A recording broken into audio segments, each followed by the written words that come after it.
Welcome to Pick Up and Deliver, the podcast where I pick up my audio recorder when I head out for a walk and deliver an episode to you while I stroll around.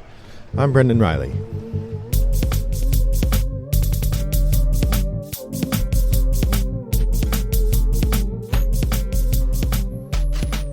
Well, good morning, listeners. It is a lovely late August morning here in suburban Chicago.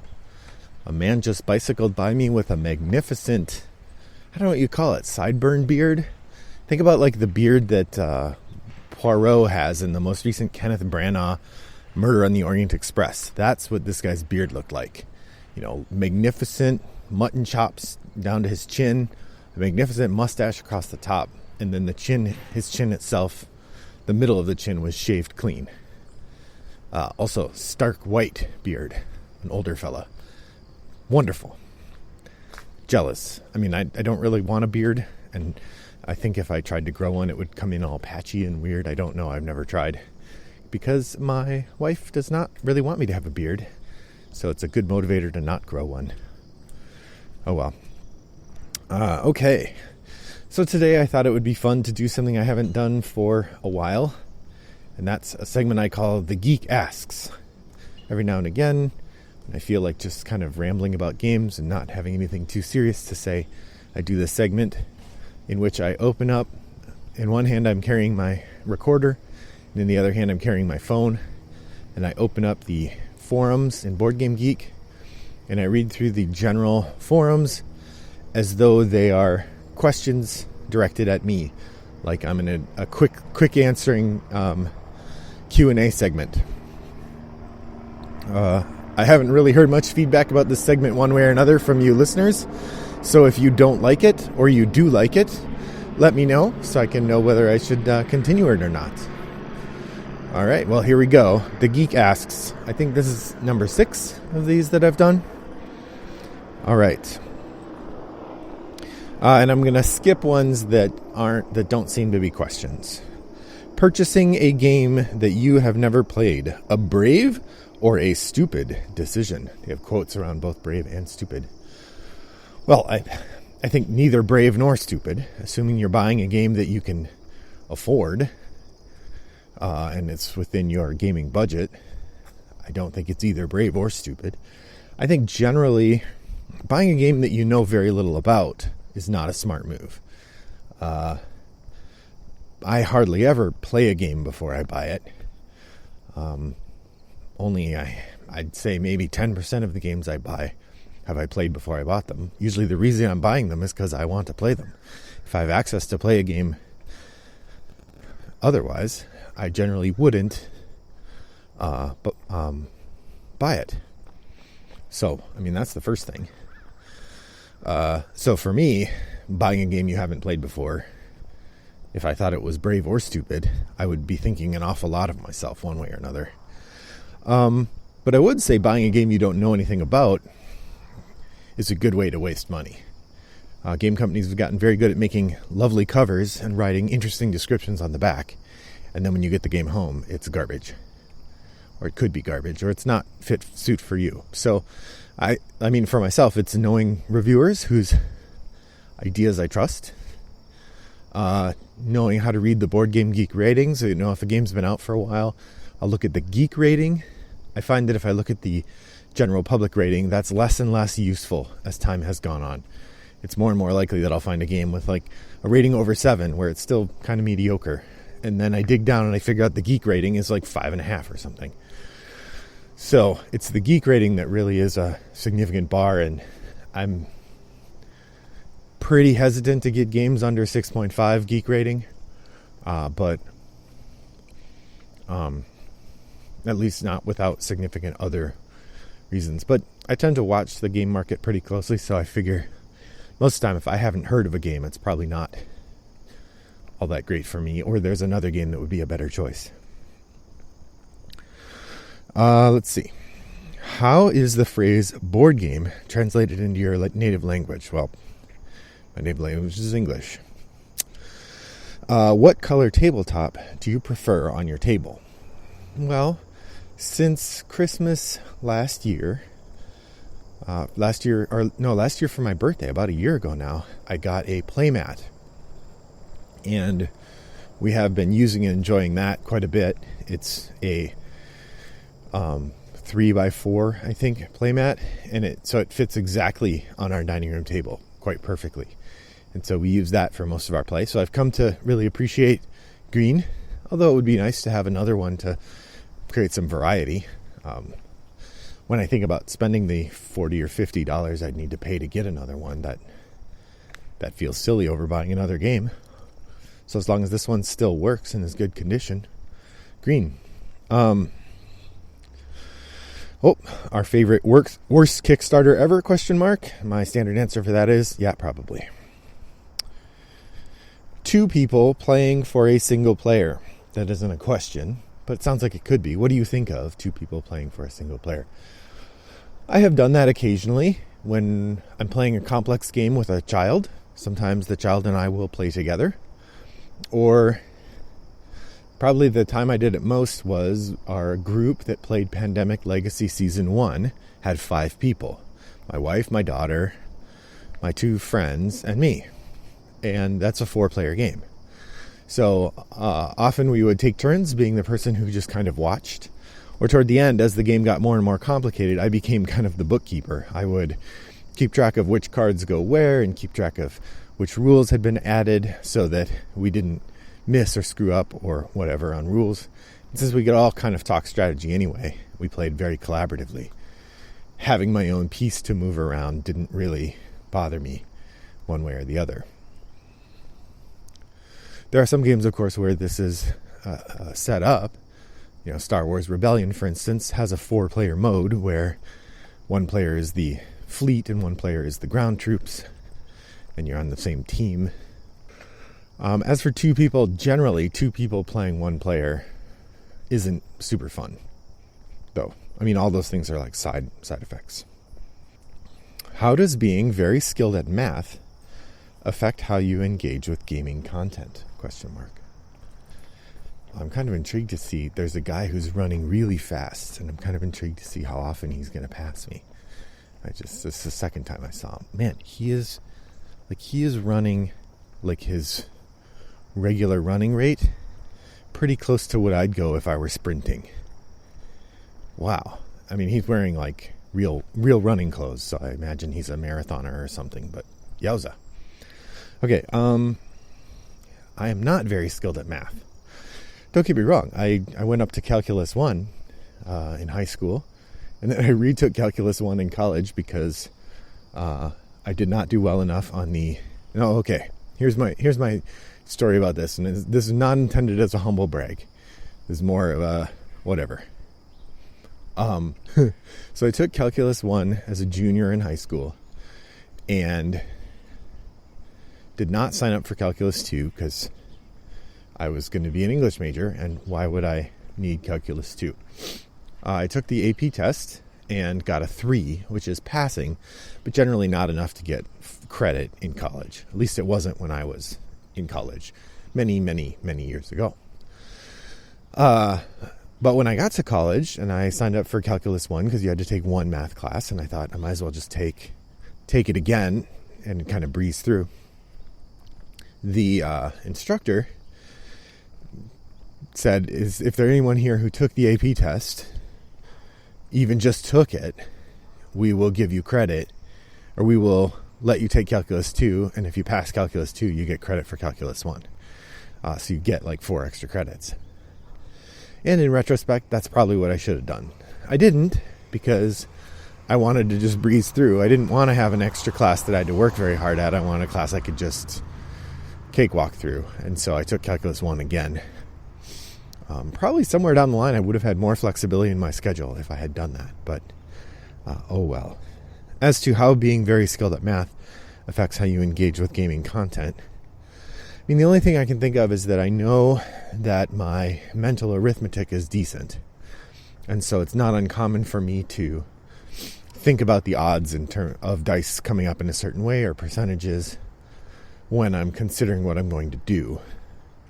And perhaps that gives me an edge over somebody who plays more instinctively.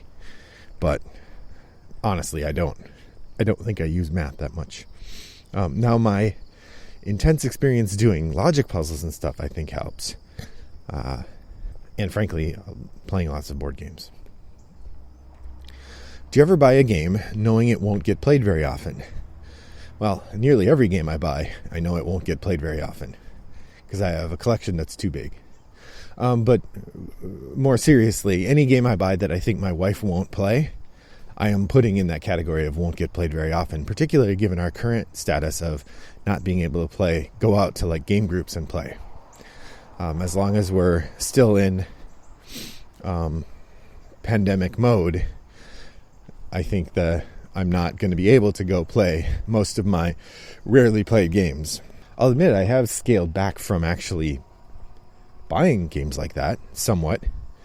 If you go back and look at my top of the stack from this year, nearly every game I've purchased has gotten played because I'm buying games that I think my family will play and holding off buying games that they won't. I have started to get the itch to buy Twilight Imperium 4 again. This is a sort of cycle that happens with me. I will start to drool over that game and think about how neat it is and how much fun it is from the one play of Twilight Imperium 3 that I had. And then my collector itch will kick in and I'm like, oh, I gotta have it. But buying it right now would be so dumb. Not only would I be setting it up to rarely play in regular times, but here in quarantine times, it's particularly ridiculous. So, always is how often are you disappointed by a game? Disappointed feels like a big word to me. Not very often, because usually I have a pretty good sense of whether a game is going to work for me or not. And if I think a game is going to be mediocre and I decide to get it anyway for whatever reason, and it turns out to be mediocre, it's not going to be disappointing. Really, disappointment will come from a game I have high expectations for, and then it does not produce those high expectations. And that doesn't happen to me very often. I guess so far in my Family 20 by 5 this year, I have found Shakespeare kind of disappointing. I really like that game, but every time we play, my wife doesn't seem to be improving at it.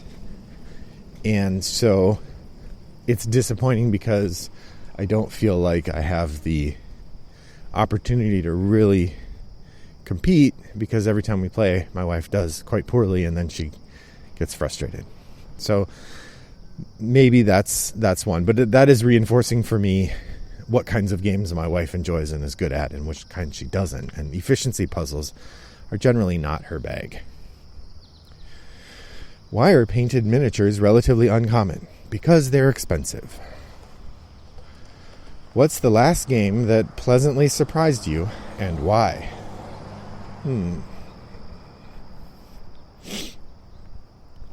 Again, for the same reason I'm not disappointed by games very often. I'm not pleasantly surprised by games very often, although it'll be a game that I played that someone else had. I really enjoyed Santa Monica. Maybe that would be the one. This is a game I bought and talked about in June, and it's a really nice little 45-minute tableau builder with interesting decisions but not too much overhead. Lovely art. It's a cute game. I was a little skeptical of it, especially because that was when I discovered, I think I mentioned this on the podcast at the time, that was when I discovered that Boardgame Geek is kind of hiding the geek ratings.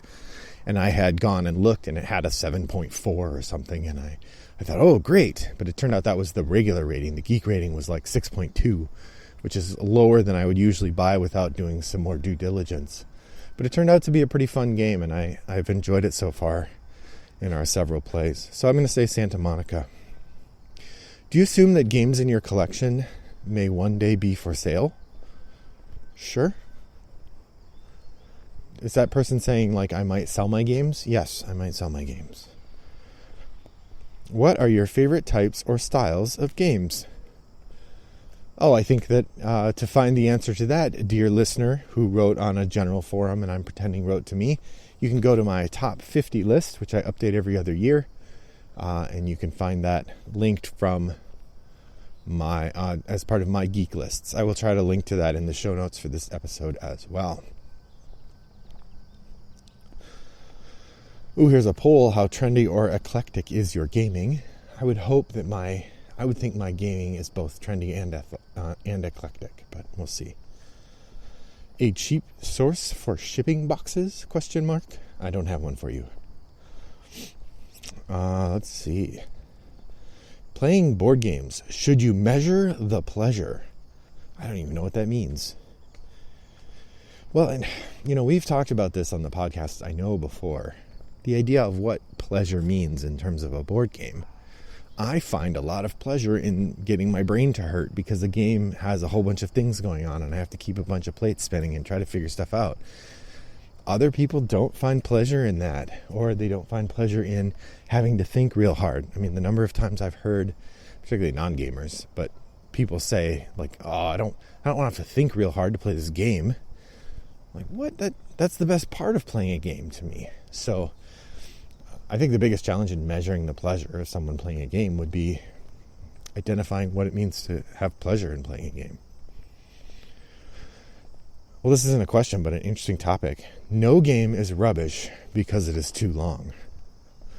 I think that some games definitely lose a level of quality if they go too long. A good example, just the last episode, I mentioned The King's Armory. This is a tower defense game that we were having fun playing, but it took us 2 hours to get through 2 waves of the 5 waves that the game is supposed to take. And admittedly, it'll go faster once we know the game better, but it won't go that much faster. And I think game length is a factor in whether a game is good or not, and a game that goes much longer than it should won't be good. That said, there were very few games I would call rubbish, and I think that's a bummer. Let's see. Oh, no questions here. How does your top 10 rank on BGG? I don't know how to tell that. Actually, I probably could compare my top 10 list to the Boardgame Geek ratings, but I don't want to do that for you here on the phone or on the podcast. What are some games with beautiful dice?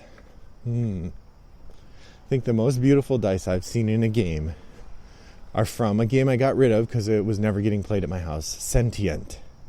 Sentient has gorgeous dice, these sort of translucent, weird colors.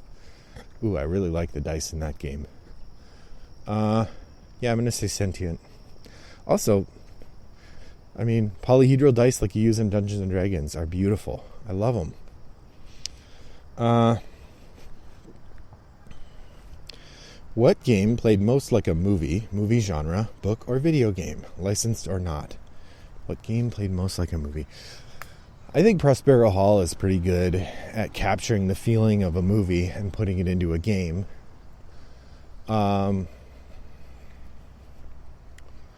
So like their Harry Potter Funko Pop game is pretty great.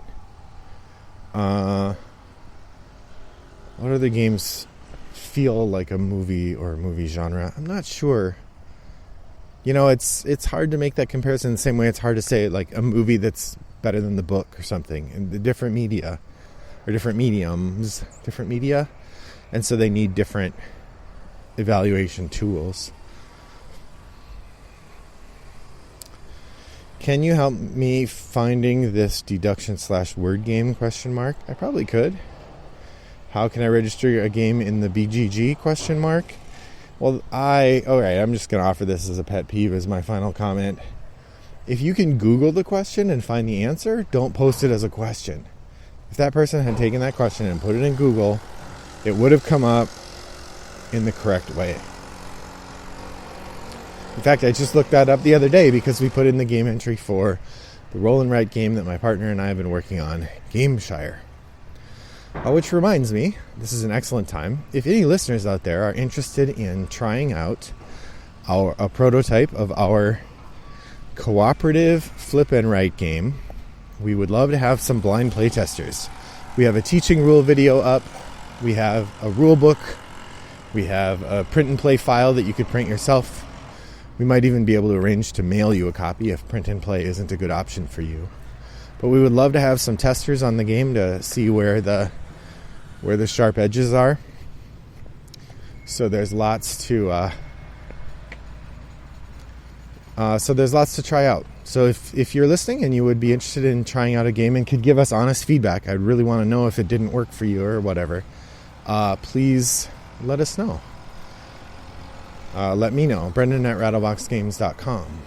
Which reminds me, it's been a while since I've mentioned this, but if you enjoy this podcast, it would be great to have some more listeners.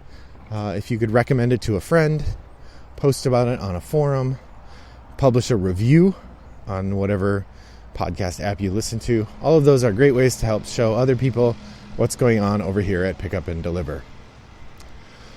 So, listeners, I'm curious, what are your answers to any of the questions I've been asked today? What do you think? How would you solve these problems? Let's hear it over on the Guild 3269 over on Boardgame Geek. Well, thanks for joining me today. I look forward to next time that we chat. And until then, I hope your next walk is as pleasant as mine was. Bye-bye.